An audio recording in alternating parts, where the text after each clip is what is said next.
First, thank you for giving me this opportunity to share my experience. To be honest, actually, I didn't know what to share with you. That's my first time, and then now when I'm comparing with other previous scholars, I really feel very small, okay, because you are very impressive. You get a lot of publications and a lot of research projects. And I'm very small, but I'm going to try to share with you what I've done so far, the evolutions of my research, and trying to make the link with my teaching. I've decided to entitle my topics When International Politics Meets with Public Health, and an academic journey between Europe and Asia. First because I got PhD in political science, so my background is more about international politics. From the University in Paris, and then since my master degree I have a huge interest for public health. So you see here, it's a question of interdisciplinary. I really try to link public health and international politics. Why Europe? Why Asia? Europe because I'm French, and Asia because my first contact with Asia actually was in Taiwan, when I was an international volunteer for 2 years in the south of Taiwan, in Anping, and I will explain to you because this is very linked to my research today. So quickly, the overview that I can propose you today is first to think about, to talk about the research interest, the origins of my research interest, which kind of research I'm doing here in Wenzhou, and let me give you some concluding remark and talk about main challenges, at least for me. My main interest is really the link between international relations and health, and this is very interesting for me. I have a second big interest, which is Taiwan, and especially Taiwan official development head, how Taiwan is helping developing countries in the world. Why? We know why sometimes, but sometimes there's also other reasons. I also work on the EU involvement in global health in general, and the relationship between EU and Asia, notably in the domain of health, but also environment and so on. My big questions here is really to think about, okay, how Europeans and Asian people can work together, how to cooperate, because we often talk about cooperations. It became a big buzzword. We have to cooperate. This is good. This is nice. We love to talk about sustainability, about cooperations, but concretely, how to cooperate? How to cooperate with someone who is really from different cultures, and this is not so easy. So the origins of all of this research, actually, we have to come back to the military service I did in Taiwan a long time ago as a volunteer. Just after my bachelor, I decided not to do this, just to avoid this kind of military services, but to prefer to go for international volunteers. So I went to the Catholic delegations for cooperations, and I asked them, okay, send me wherever you want, and they decided to send me to Taiwan. Okay, I've never been to Taiwan before. I was not interested by Asia. I was more interested by Africa and Latin America because of French historical link. But then they sent me over there, and they asked me to work in this center in Anping for 2 years as a volunteer, as a painting teacher. You see how it's very far from political science.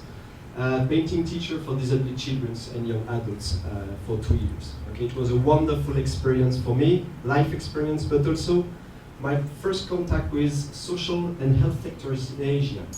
Okay, you see where I want to go.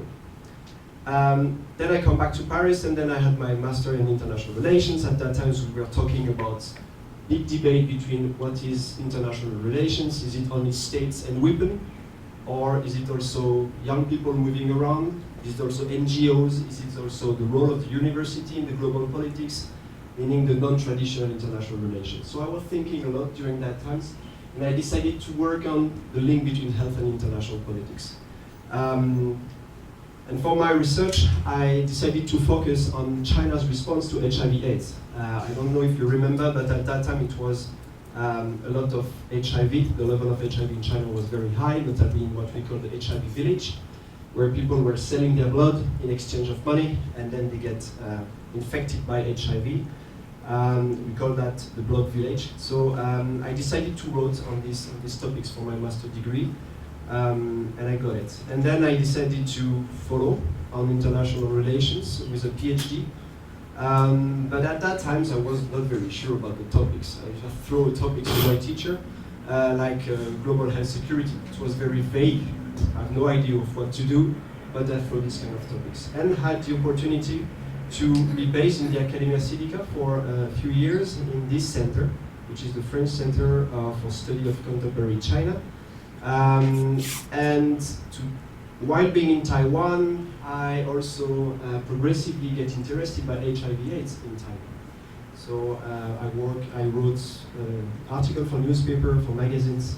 I work with local NGOs in Taiwan, and notably with NGOs working in China. So I was very interested by that, the fact that some NGOs in Taiwan are working in China to deal with HIV, notably with children in Henan. And I had the opportunity to go there to make my research. It was a little bit sensitive, sometimes very difficult, but I did it, and I went to Beijing, and I went to Henan, to Zhengzhou, to do my research. So at that time, my topic was really focusing on China, because I was thinking that, yes, if I write a PhD on China, well, it will be very bankable. Okay, I will sell it easily, because everybody is crazy about China. And then, staying in Taiwan, I was contacted by the Department of Health, which is now the Ministry of Health and Welfare, to work with some people on Taiwan health diplomacy. And this was so interesting. I really wanted to understand what Taiwan was doing in terms of health diplomacy. And then I changed my topics, and changed my topics for Taiwan. So I changed from China to Taiwan. Okay, I know a lot of countries are doing the opposite, but I did from China to Taiwan. So I decided to work on Taiwan health diplomacy. I was staying once again in Academia Sidica, where I worked on workshops. I did a lot of academic activities at that time. And in 2007, I was in France, and I decided to go to Brussels to interview what we call the health attaché, who is actually the representative of the Taiwanese Ministry of Health in Brussels, in your embassy in Brussels. So I went there and I had an interview with him, and suddenly he told me, okay, do you want to work with me? I said, okay, why not? Okay, so you want to stay in Brussels? Okay, why not? So I had the opportunity to work in Brussels for 2 years, in your embassy in Brussels. And it was for me very interesting in terms of research, because it was a very rare opportunity to observe how the Taiwanese diplomacy actually was working from the inside. Okay? So to have access directly with the ambassador, with the different diplomats, and also to working in Brussels, to have access to the European Union. So because I had to work for Taiwan to the European Union. So it was very, very interesting to work on these issues. And I went to the Taipei Medical University for 2 years. It was also another approach of Taiwan health diplomacy, because as you probably know, like Wenza, universities are trying to help developing countries in terms of public health. So it was very interesting, and it's also really strengthened by interdisciplinarity, because I had contact with scientists, doctors, epidemiologists, and so on. And at that time, I was also organizing a forum on global health and practice forum and other academic things. And I had the opportunity to meet with the forthcoming Minister of Health, who was the president of that university, so it creates links which were very helpful in the future. So I finally wrote my PhD on these issues, so Taiwan foreign policies in the field of infectious disease, which became books. And then I went to Wenza, okay, because actually I was organizing a global health forum, and someone told me that, you know, there is a positions in the French department. Okay, you're French, so if you're interested, you can send your applications, and I did it. And then I had the chance to come here and to work. What's about my research experience now in Wenza? To be honest, it was very difficult. The first year, it was very, very difficult, because to make the link between teaching, French department, teaching and research, challenging in terms of time, in terms of a number of courses, new courses. But I tried to apply for this new faculty project at most, and then I got it, and then for 2 years. So I decided to work on what I call the health interregionalism, 2 regions working together Okay, and in terms of health, what does it mean? How the European Union is working with ASEAN, for example. And I use all the research experience, the experience I had in Asia and in Brussels to work on these kind of topics. So I wrote different articles on these issues, on EU foreign policy, on EU and ASEAN, health international interregionalism, and so on. The second years, too much classes once again, very difficult agenda. I found very difficult actually to make research, quality research here, but I struggled, and there was two very important turning points. The first one, the opportunity to go to France to teach European politics in the Catholic University in Lille, which is a partner university of Windsor, for the European Summer Program, and I'm still doing it every year actually, and to bring our students there and to teach to international students, which is very interesting and very different from teaching here. And the second very important turning point was the possibility to work at the United Nations University Institute in Bruges in Belgium, and to work with scholars who actually work on the same topics as me. So it was very, very interesting to have the possibility to share our research results within this kind of wonderful context, which is the United Nations.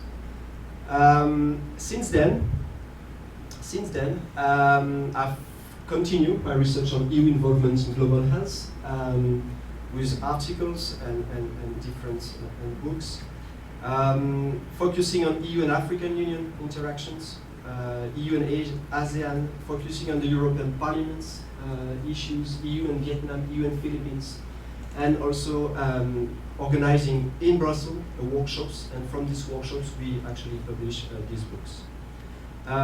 Thanks to Windsor, there was the creation of a Graduate Institute of European Studies, so it was good for me because it helped me to link my teaching and my research. And this is very important, I would say. And I'm also continuing my research on Taiwan because I really want to do both, okay? EU and Taiwan, because I like Taiwan, I really like Taiwan, I really want to work more on Taiwan politics and international politics. So I'm continuing to focus on Taiwan development ed in terms of health. I've been visiting Professor Louvain also. I had the opportunity to teach Taiwan politics in Louvain. It was just amazing, very interesting, because over there they have a big focus on China, so it was so interesting to talk about Taiwan. And then I've just finished, I'm finishing an article on Taiwan at OIE. I'm not sure you are aware of that, but OIE is the French acronym for World Animal Health Organizations, and Taiwan is a member of this international organization since 1954, which is a very long time, but nobody knows. So I decided to work on these kind of issues because it's important to show what Taiwan is doing at this international level. I still haven't found how to link with teaching, because I'm still not teaching about Taiwan international politics, but perhaps in the future it should be quite interesting. I have some friends who are doing that in other university, that are teaching Taiwan politics to foreign students, and then that's very interesting, very interesting. The last point is this year, in August, we received a big award from the European Commissions. It's a course, actually the European Commission is funding a course on the European Union for 3 years.